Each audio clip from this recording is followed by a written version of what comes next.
మిత్రులకు శుభోదయం. నేను మీ శ్రేయభిలాషి JS Bavajan. JSB with you YouTube ఛానల్లోకి స్వాగతం.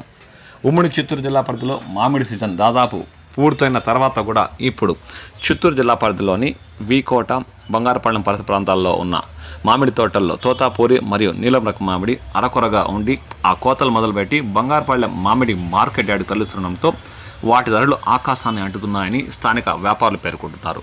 టన్ను నీలం రకం మామిడి కానీ తోతాపూరి రకం మామిడి కానీ ₹1,00,000 దాటి ఉన్న అరకొర కాయలున్న రైతుల్లో కళ్లల్లో ఆనందాన్ని నింపుతున్నాయని వారు పేర్కొంటున్నారు. మామిడి తోపులు కొని వ్యాపారం చేసే చిత్తూరుకు చెందిన సిరాజ్, ఆవులకొండకు చెందిన సాదిక్ నాణ్యమైన తోతాపూరి, నీలం మామిడి కాయలను బంగారపాలెం మార్కెట్కు తీసుకొచ్చారు. వీటికి వేలం నిర్వహించగా ఈ వేలం పాటలో కలకడకు చెందిన వల్లి అనే వ్యాపారి నీలం టన్ను ₹1,40,000కు మరియు తోతాపూరి రకాన్ని బెంగళూరు చెందిన బలరాం ₹1,21,000 దక్కించుకున్నారు.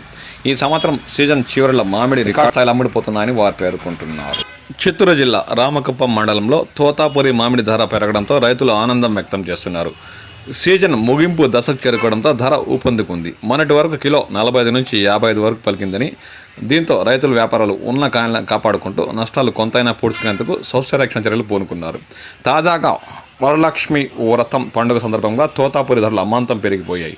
తమిళనాడులో అమ్మవారి వ్రతం సందర్భంగా నైవేద్యంగా తోతాపూరి పండ్లతో పాటు వాటితో తయారు చేసే పదార్థాలను కూడా సమర్పిస్తారు. దీంతో బుధ, గురువారాల్లో తోతాపూరి ధర 100 నుంచి 110 వరకు పలికిందని స్థానిక రైతులు పేర్కొన్నారు. ఇక సరిహద్దు జిల్లాలోని కర్ణాటక మామిడి తోటల్లో తమిళనాడు వ్యాపారులు కొనుగోలు చేసినట్లు స్థానిక రైతులు పేర్కొంటున్నారు. దీంతో సీజన్ చివరి వరకు అరకొర కాయలు ఉంచుకున్న రైతులకు లాభసాటిగా మారిందని వారు ఆనందం వ్యక్తం చేస్తున్నారు.